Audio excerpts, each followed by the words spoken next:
is Ola Serafina Trotsky, communist and atheist at the age of 32 years young. I was 6 years in school until I left. Daughter and sister-in-law to Leon, Aleftina, and Natasha Trotsky with my beloved husband, Alexander. I left Europe behind because of the religious prosecution of the horrible ill treatment towards us Russians due to our race and political beliefs, of course. Hoping to have a better life in America. The journey to America, there were thousands and thousands of people piling onto the ship. It took 2 long, treacherous weeks. Everybody was divided by their class, of course. Long days became long, restless nights. I was so nervous because I felt like it was so unsafe with all these people. But I was so excited to get there and see what the beautiful opportunities were for me and my family. My name is Natasha Trotsky. I am healthy and strong. I recently graduated from college with a degree in literature. I'm currently 25 years young. I think of myself as a very intellectual and hard worker. I'm also a communist and atheist. I was forced to flee Russia to America with my family. If I did not go, I would face imprisonment. The journey to America was rough. We went days without food and water. Boats were packed with people, sick, poor, tired, and hungry. The process at Ellis Island for my family was easier than the boat ride, but it wasn't like that for everybody. The process was only about 4 hours, but for some people, it was months. My whole family was healthy.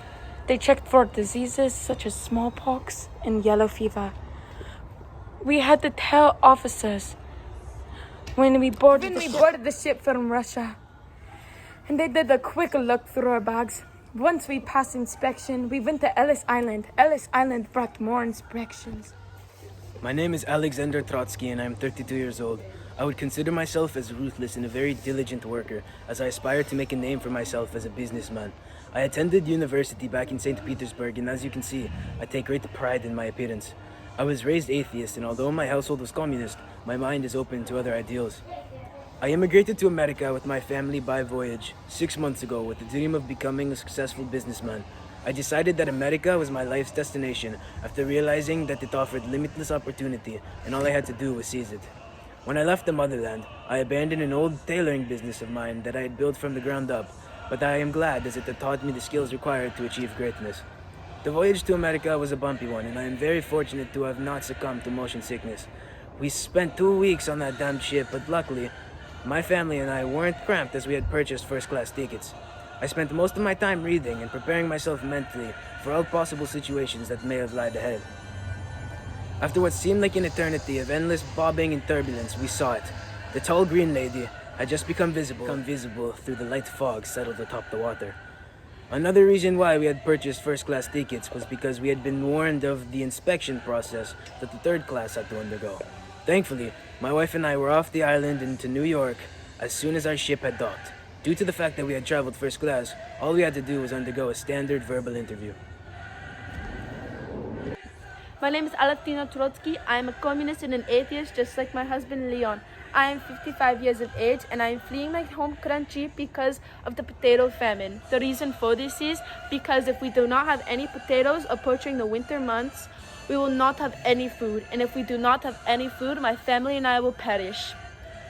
My husband sold his company, so that means that we are now rich and can afford a first-class ticket. The voyage was so long and treacherous.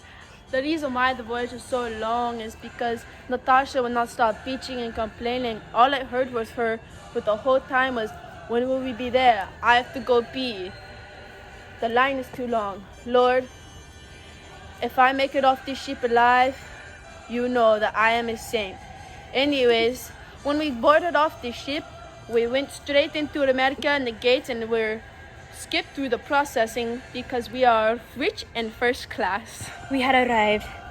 The wealthy were checked and we made it through right away, while everybody else was checked and inspected for disease and or mental illnesses. We had to pass through the 29 questions of legal documents to see if we were able to pass through, and we successfully made it because we had matched our identities. When are we gonna be home? I said.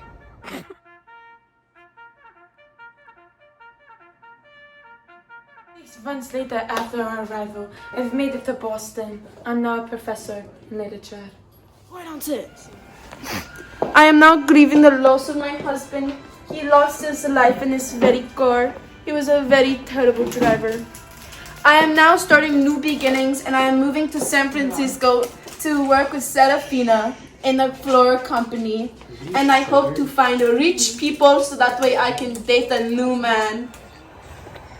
Although persistence and discipline are key factors in becoming successful, luck also plays an enormous role. My wife and I had taken temporary refuge in a small apartment located on the 3rd floor of the building with 3 other roommates. There were 2 twin beds inside the single room and a sleeping bag on the floor. We had tried our best to keep the room tidy. Thankfully, soon after I began seeking employment, I found a job in a large tailoring business, as I already had the skills.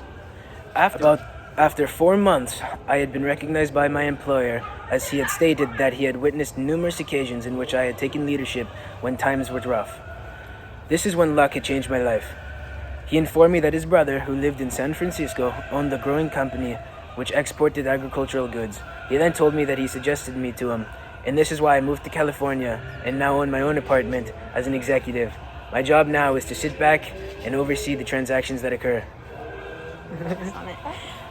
Alexander and I have now settled in an apartment in San Francisco with our Newfoundland dog, Trotty, to keep the legacy of the Trotsky family making it to America. Alexander is an executive at an exporting company, while I work at a flower shop in the Bay Area while saving up enough money so we can start a family of our own.